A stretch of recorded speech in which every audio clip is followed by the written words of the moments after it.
Hello and welcome back. Today I have the lovely Alana with me. Hello. So Alana and I competed in, well, it was your second comp, wasn't it? Was it your second? Yeah, it was my second. But we were in two different, well, we were the same category but different. So I was in first timers, so it was my first comp and it was your second. And you were in the novice category. And yeah, we just connected since then, really, haven't we? Which has been awesome. I remember coming across your Instagram, and this is before I even knew you were doing what show you were doing. And I remember seeing you doing your weekly prep updates. And I was like, this girl looks like she's smashing it. And then I was like trying to work out what show you were doing, and then you announced it. And I was like, right, I've got a message. Yeah, and it's so nice. And I think it's nice when you like sort of just connect with other people because you have so many like-minded. It's not as lonely sport as you think it is. But we are on today to just talk about others impacting your fitness journey. Now, obviously, we have a lot of relevance to this in terms of when we did our bodybuilding shows. But I think it crosses over hugely with people who are dieting, people who just want to get in better shape or are pushing for a holiday or a goal or an event. The list is endless, but I think so much of it crosses over, and I think not enough people talk about it because it can really impact people mentally as well. So I guess it's really hard when people get involved or get so involved and want to turn it around for you. But what have you experienced? I guess, did you do any diet phases or shoots before prep, or like where did you? So I had done a dieting phase one time before I actually made the decision to compete. But I actually felt like the most people got involved was literally from the moment I said, this is something I want to do, like the bodybuilding, from the point of the off season.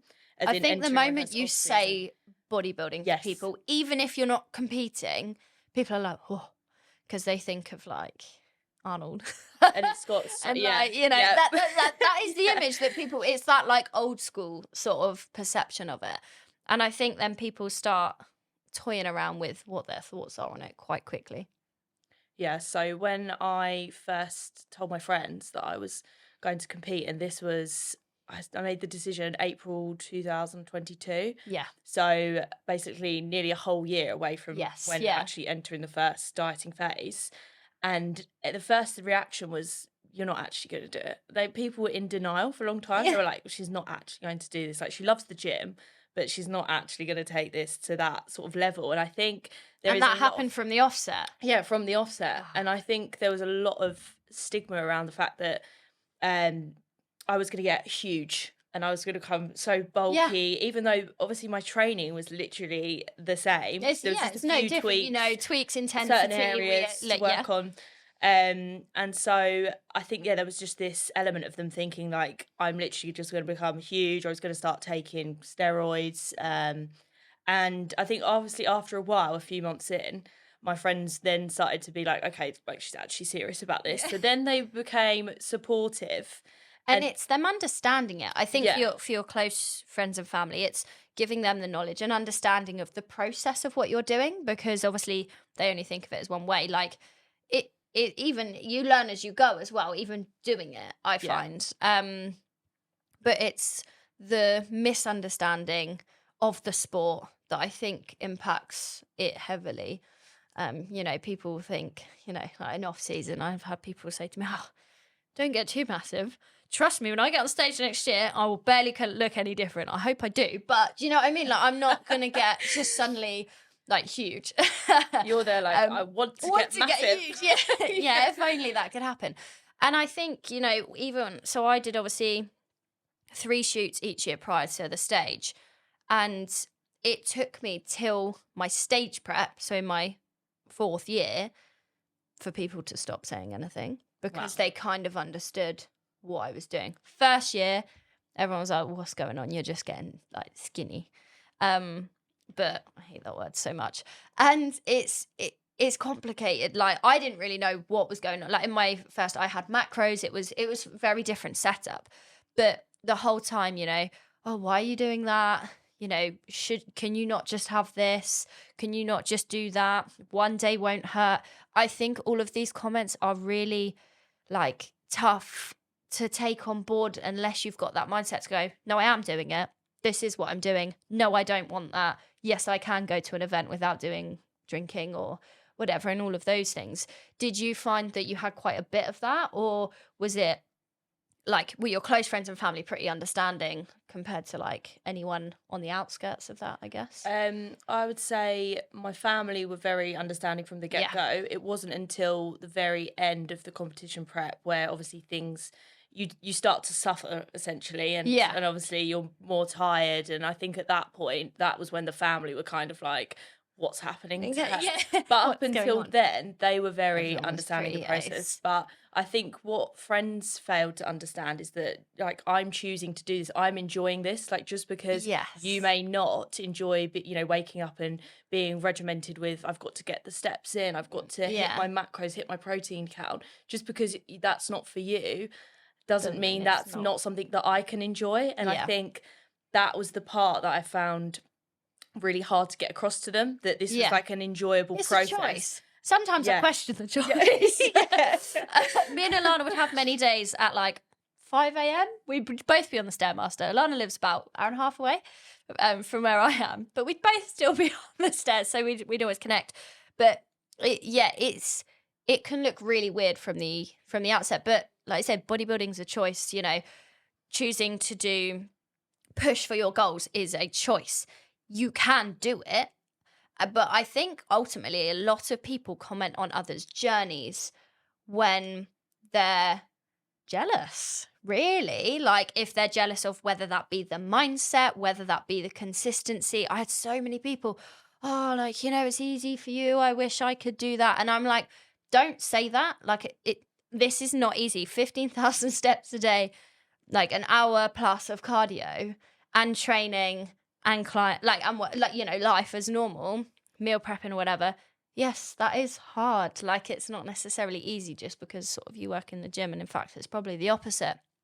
But don't comment on like, just because if you want to push for your goals, you do that, I will support you all the way. And I think that jealousy element comes in always if someone's 100%. Pushing for diet, like, and it's really hard, like, oh, like you can have this and it's not gonna make a difference. No, but one bite of a cake might not make a difference for that day. But if I then was to say yes to that every single time you offered that, it could make that impact that you don't want to risk when you take it to the stage. Because ultimately, I don't know how you thought of this, but I was like, well, if you hit every single day without fail 100% to a T, no matter what happens on the day, which you cannot control, you have done everything you could possibly do.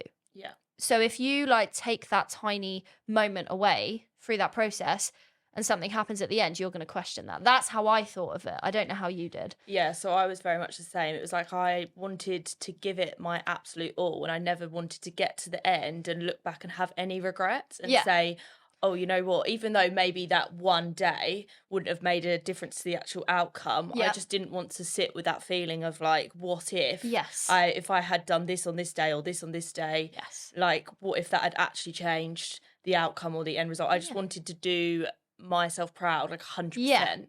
And no one can hold, like, everything that you put in is for that day. And that's what I really liked. And I think, even if you're in just a small dieting phase or you're pushing for a holiday, I mean, we've both got clients that, have these goals or shoots or whatever, put your mind to it and you'll be surprised of what you're capable of. People will try and get in the way or get jealous. Oh, you're looking a bit skinny, I mean, most of the time, I don't know whether you found this, but when I was closer to prep, all regular people saw out and about was my face. Now, I liked my prep face, but people would be like, but when I'm in gym gear, no one would question it. People would think, oh my God, you're just like, you look, a good point. You look, it's very, very different. If I was in prep, you would think I'd look like death. But don't comment on those things because it really impacts the person, it can impact the person doing it. and that's just like not a comment that's nice to say, because you wouldn't think about saying it back to them or saying it in the opposite way, whether it be if they've gained weight. It comes in the whole journey, no matter what part of that process is. But I think, people will try and impact your journey.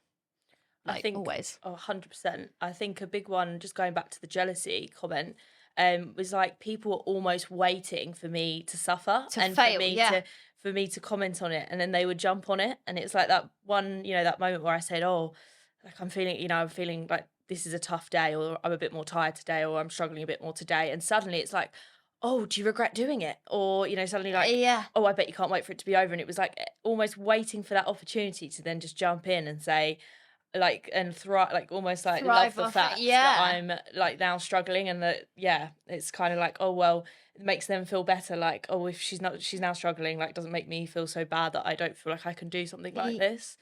And it's like, I'm gonna say it, don't like shit on other people's journeys just because it's something that you kind of want to achieve but you're not bothering to do. Drop the mic. But like, it's so true, and it really frustrates me, and it frustrates me for my clients. A client who was working towards her shoot last year, so many people were commenting on it, like in a bad way, not like, oh my god, you look at me, why are you doing that so much, this is too much. What's too much? Because that's not too much for her. She's loving it, she's looking great.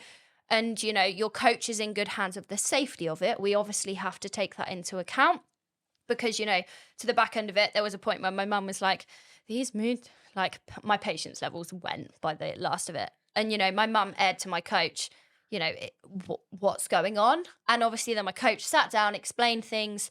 You might not always have that opportunity to see your coach and sort of family in person, but it's giving them the understanding, even if it's coming from you, actually this is what's happening, this is quite normal. And obviously we're talking about the extremes of it in terms of bodybuilding, but even if it's your own journey, people are most likely like commenting on it because it's something that they wish they could do. And you can do it, anyone can do it. But something that jealousy comment comes in a lot. And we were chatting before this about your client in the office. And I think this has a big impact on loads of people's journeys. And, so many people, typical office, environment, not that I've ever worked in one, but, a lot of people bring in like cakes and things. And if you don't, you're abnormal. But like, that is just bonkers to me. Like, you don't, no one has to have it. And it's like, no, have it.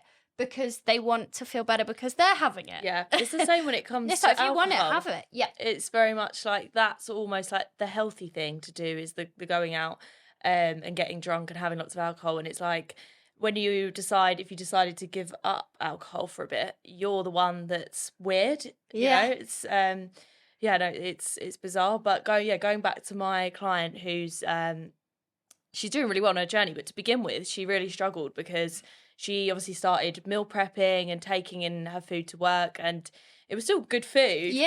Before she might have just been grabbing, stuff like fast food on the go. So there was a change in that sense, and all of her work colleagues were suddenly like, "What are you doing? Like, why are you doing this?" But those people that said that are the same people that once she's gone through the transformation, or she's, 10 sort of weeks into the process, further, are the same people that then turn around and go, well, how have you achieved that? Like, I want to do that. How have you done that? Yeah. And it's like, well, hang on, you were the one that was actually... basically come in, hang on a minute, should we go back a few weeks ago? And I think that entirely is the people that, want to share the success, don't share the process. But the process is where it happens. Yeah. And you can't, you won't get to that endpoint. And it's the consistency more than anything else. And the consistency of being disciplined. If someone else in the family is, I don't know, having a takeaway, cool, you don't have to have it. If, your partner wants something and they're like, oh, like, can we just, like, you have the power to be like, no, like, I'm good. Like, you crack on. And it's... You gotta be. That is discipline. That it comes into that. Discipline isn't just like the things you do every day. It's also the things you say every day, the conversations you have every day in line with the journey that you're working towards, some more extreme than others.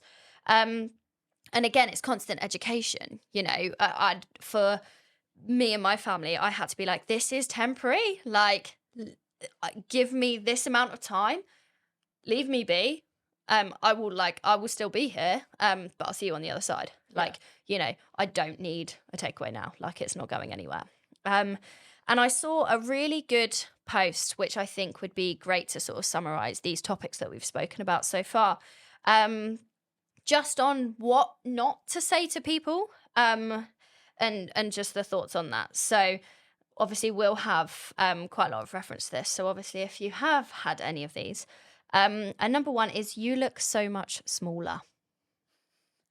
Don't ever say that to a bodybuilder. They will be fuming. Lena, it's crazy, isn't it? Just that tweak and what you said. Lena, amazing. I'm going to have the best day ever. You tell me I'm looking smaller and suddenly we're not friends. The muscle's gone. And it's, you know, the muscle's been there the whole time. And I think some people look on stage and think we look massive, but we're at our teeniest. Yeah. You know, teeniest in terms of leanness, like you say. But, you know, that muscle has been there the whole time, even before prep started. Like, that's not, you know, yes, we might have pushed for a little bit more and we've maintained, you know, that process. But it's not, I've not got any bigger, like massively bigger through that process. And I think a lot of people don't understand this. That's a big thing that I found, people saying, oh, you put so much muscle on the past few months. Yeah. And I was like, honey, this has been made over years. You can only just see it more now because we've obviously knocked off that body fat, and now you can see what I've been working for so long. But for you to say, oh, you had no muscle last year, so now you've got muscle, it's like, no, the muscle was there last year, I promise. It's not going anywhere. And I think that's what people don't understand in terms of like the fat loss side of things. You know, what we are stripping is pure fat loss. That's the aim. And number two, why can't you just be normal? What is normal? Like, define normal. What is that? You know, and I think you get in any extreme sport, any of the Olympics, they do what we do. But because we say bodybuilding and we get on stage and we, you know, show everything off, whatever, it's so demonized. Like, it's just another extreme sport. Like, you know, you can't, what anyone would do if it's boxing, no one says a question if they're trying to get to a certain weight, if they, you know, have to make weight or look a certain way, or, you know, all the athletic side of things. Yes, obviously their composition comes, but they still have to keep an eye on their nutrition. They still have to absolutely in line with everything they do all day, every day, and their discipline is exactly the same. Like, you know, it's not, don't say just because you've got this perception of bodybuilding, I find. Think, as well, there's an aspect of people thinking that you're doing it for vanity reasons. You know, you're getting up on stage, you're showing your whole body, and it's kind of like to be like, oh, everyone look at me. And actually, that is the last reason that I got it's into cool. It. Don't get me wrong. Like, you get to the end of it and you're like, I look cool. But no, like, you know, that's almost like I say to people, if you're doing it for vanity, just that, you won't last. Sod putting yourself through that just for that. Obviously, yes, we want, you know, that's like a sort of byproduct. But we love training. We love discipline. I love just challenging my own mindset. That's what I love. And obviously training in line with that. You know, we're not always motivated. God, no. You know, absolutely not. And, you know, we stick to it. And so many people say, oh, how does your body respond so, like, well to what you do now? It's because I've committed to it and I've not really stopped in, like, 6 years? You know, and that's what it is. It's committed for the long game. Yeah. More than anything else. You're not just in it just to look a certain way. For me personally, it was just to prove to myself that I can do something like that. Yeah. And that filters into just every aspect of your life, not just in terms of just the gym so many and positives. How I look. Yeah. That filters into everything. Absolutely. And number 3, obviously we've highlighted this a little bit. Are you sure you don't want a bite? Now I find when you say that's like that first question, oh, are you sure you don't want anything? Or you're like, no, I'm fine. And then they go back. But are you sure? Like, do you not just want this? Oh, and then the takeaway rides. Are you sure you don't just want stop? Like, we don't need to carry on. No, I've said no for a reason, you know. And it's kind of like, if you ever I mean, I'm all for getting a nice meal. You ever go to get a takeaway? Then it goes to, oh, you sure you don't want anything else? Oh, you sure you don't want anything else? It's how, obviously, that's how they get you. But, you know, just leave people be. Let people do their own thing. Like, you can stick to it. For me, it was, so I was doing a corporate job at the time, and a lot of that was like relationship building heavy. So there was a lot of lunches, time out, and I would genuinely go to the lunches and not eat anything. Yeah. And I'd be more than happy just to be there for the conversation and the social. It's like, who's it a problem for, you or me? Because Yes. I'm cool. I can go to and have a coffee. I don't need to have a meal with you. And the amount of comments I got of like, oh, I feel so sorry for you. Like, and also people, I think the best one was I went out for breakfast and I just had a black coffee. Yeah. I'm more than happy just there, like chilling. And the two people that I was out with said, oh, we feel really bad, like eating in front of you. Like, are you sure it's okay? And I thought, okay, fair enough. They've asked once. So I said, no, absolutely fine. And then they're going, no, I feel like I can't. And I said, but I've literally told you it's okay. And I just, please go ahead. Yeah. And then it got to a point where it just started becoming a bit, there was a bit of weird animosity. So I was like, please just eat. Like, now you're making me feel uncomfortable. Yeah. And I think as well, like, why do you feel bad for something I've chosen to do? Yeah. Do you know what I mean? Like, it's like, I'm happy having a coffee. I've got my meal at home. I can, you know, don't feel bad for something that I'm choosing to do. Like, this isn't a you problem. Yeah, like, you 100%. Know, I'm choosing to do this. I think that was a massive, massive one to highlight. And people, it starts to be like, well, okay, well, now you're just making it weird. But on the flip side, just quickly, I actually felt at some points, because I had a show that I was working towards, it was easier to say no than versus if I'd been doing it as a lifestyle client that had just been doing it for a summer holiday. You see what I'm saying? Because it was like, oh, actually, she's got more of a solid reason why. But really, that doesn't have to be the case. It shouldn't be the case. No, it shouldn't be. Yeah. You know, because most people are, oh, it's only for a holiday or whatever, wouldn't they? Whereas I suppose, that's a really good point to make. And it's not the only, you don't have to do a bodybuilding show just to say no to something you want to do. Yeah, you shouldn't feel like that's... No, not at all. ...the only valid reason you can give for It's not like you're not going to eat. Exactly. That's another misconception. People thought you didn't eat. We ate loads. So I ate 7 meals a day. And I guarantee you, I said to people when I was on prep, I was like, I'm pretty sure I eat more than you. So don't stress about me. Like, I'm good. Like, a lot of people are like, oh, you must be eating nothing. Or thinking that it's just leaves that we're eating. It's not. It's really not. There's so many misconceptions with that. And here's one. Do you really have to go to the gym today? Yes, is the answer. Yes. Yes, and I've been yesterday and the day before. You know, I have my set days. I have my set cardio. I've got to hit that. You know, rest days are great, but, you know, towards the back end, you know, yes, I am doing cardio. No, that doesn't count as my gym training. You know, it's cardio. It's a separate purpose. And we can sometimes, I know people that like to take more rest days than others. Cool. But, you know, if I have my set amount of days, I'm going. Like, for example, I've not not done 5 sessions a week. And, you know, sometimes I have rest and holidays or whatnot. You know, they have their time, but generally 5 times a week. Now, last week, I was away all weekend, so I had to train Monday to Friday. This is not ideal. This is not the most optimal thing to do. But to get my 5 sessions in, because I knew I wasn't going to the weekend, I had to go. Suck it up. I didn't want to do that. Like, you just get it done. Yep. And you've got to keep that mindset. Like, not necessarily in that way. It might not be the 5 sessions for you, but if you want to hit your sessions, if you want to hit your cardio, if you want to hit your steps, go out and do it. Like, you know, don't let, oh, do you really have to go to the gym to, like, stop you? Well, I really struggled to begin with treating my gym sessions like they were appointments, because obviously people know that you're choosing to go to the gym.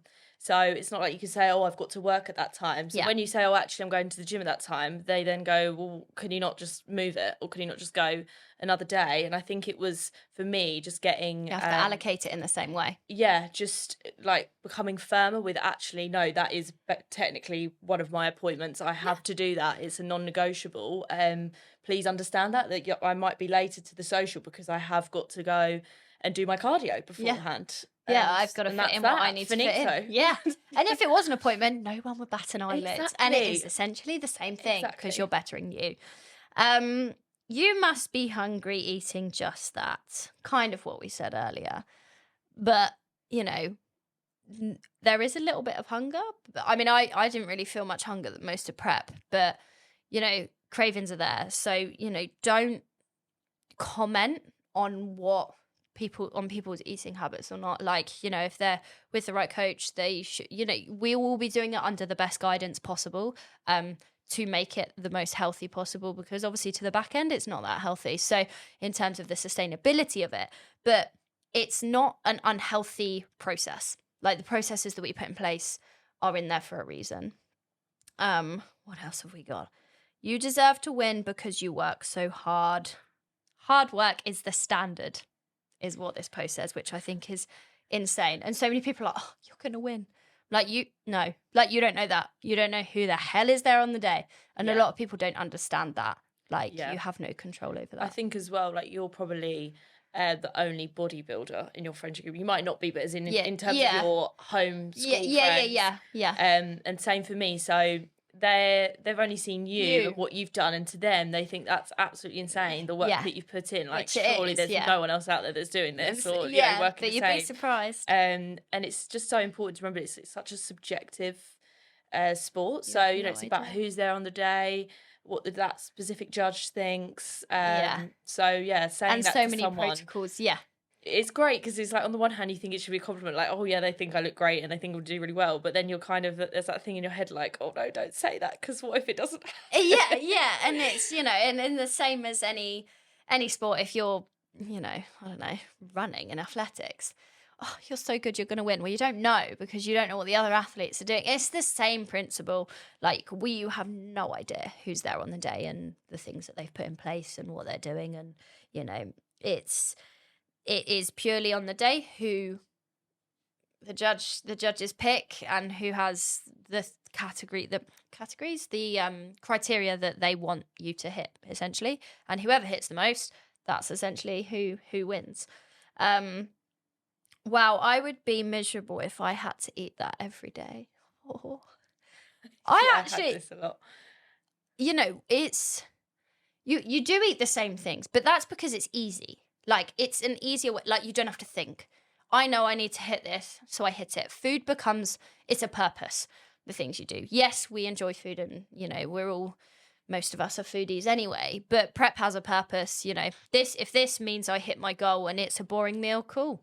And I don't know about you, but I actually enjoyed the food that I was eating. Yeah, I enjoyed all the meals even that though I it ate. was repetitive. I mean, I absolutely loved my oats. I'm still eating the food that I was eating prep now, because and I think enjoy people them. get mixed up with that. You know, the only thing that I don't just eat is necessarily like egg whites, but they weren't my favourite thing in the world.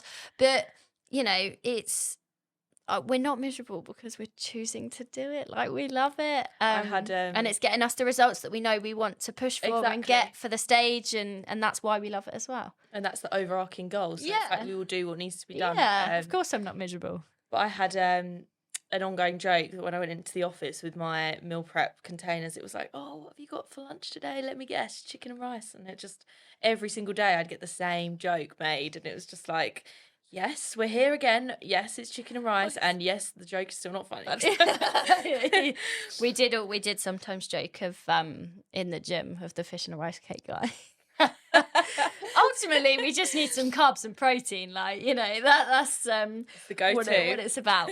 And I guess one to sort of summarize today on this pod is, you take bodybuilding way too seriously. You know, and that doesn't have to be bodybuilding. You take dieting way too seriously. You take this way too seriously. Yes, because I'm serious about the goals that I'm going to get, ultimately. Like, 100%. You know, what's too seriously? Do you take your job too seriously? Like, define too serious. Yeah. And for something that I'm going to commit to, of course I'm going to take seriously, because I'm passionate about it. And I loved this post so much, and I thought it was so great because we spoke about some of the things that were highlighted onto it. And yeah, just don't start jumping into other people's journeys because of something that you're not doing. Like, ultimately, like, it's just not it, and you know, it's personal to them. Stay in your lane more than anything else, and 'cause that's what what we all do, you know, even on the day of the competition. Like, you know, we have friends, some people aren't as connecting as others on the day of the show and other competitors, but ultimately we're in our lane, we've done our hard work, like let's celebrate it together because we're all on stage doing the same thing with the same passions. Now, if you have any goals for a holiday event or anything like that, you know, of course I want to take it seriously because I want to feel, you want to feel your best for what you're pushing for. I just think that if people are your true friends, they will encourage you, support you. Yeah, no there's matter room what. for everyone. And they can appreciate you for that period of time, dedicating yourself to something. And it's not like you don't still spend time with them, but... And it's not like you're going to be like dieting till you're dead. Yeah. Like, yeah, so the process doesn't go on forever and ever. You like, you know, yes, I can go out. Like, you know, the brunches aren't going anywhere. Holidays aren't going anywhere. You know, dinners out, you know, that pub down the road that you like to go to, they're not just going to up and move it like it's still there. And I think people were like, oh, you're just like that forever. But then I even say in off season, you know, nothing's really changed. It's just the amounts and the goals and the things that we work towards, you know, the discipline's always there. Yeah. And there's that flexibility around it. But yeah, don't let people get in your way. Focus on what you're doing and enjoy it and be passionate about like enjoying it and don't let anyone stop that process for you to sort of really reach where you're going to go. Because if you really want to get there, you'll do it. More than anything else. Yeah, couldn't agree more. Love it. I love it. That sums things up pretty well for this. And obviously, if there's any topics that have maybe hit hard or hit home to you, obviously let us know. Or if you have any questions, you know, it's if you're the strongest possible about it, people will shut up. Like when I did it by the fourth time in a row, summer I did it obviously for my stage prep. People did stop saying stuff. Yeah, and I was they get like, the message. Yeah, and then they were sort of celebrating more and more with me as I went along that process. And I was like, you know the deal. This is what happens during this time, and you know, I'm not going anywhere. Like, I do just think just being completely transparent is Yeah. key, and just educating them and saying, this is what I'm doing.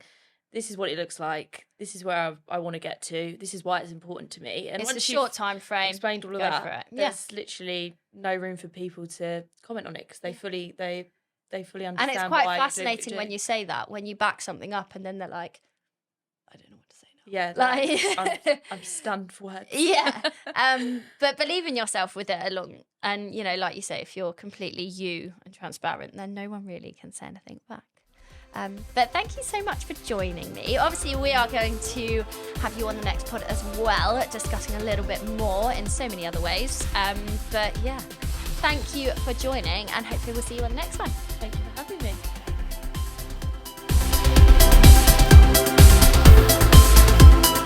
Hi everyone, Supergirl here, and I am a super fan of SMJ Media Group. They provide support for local businesses, charities and events, and of course create fun content for all of you. If you enjoy our content and would like to help support us, please go to buymeacoffee.com/SMJ Media Group and buy us a coffee.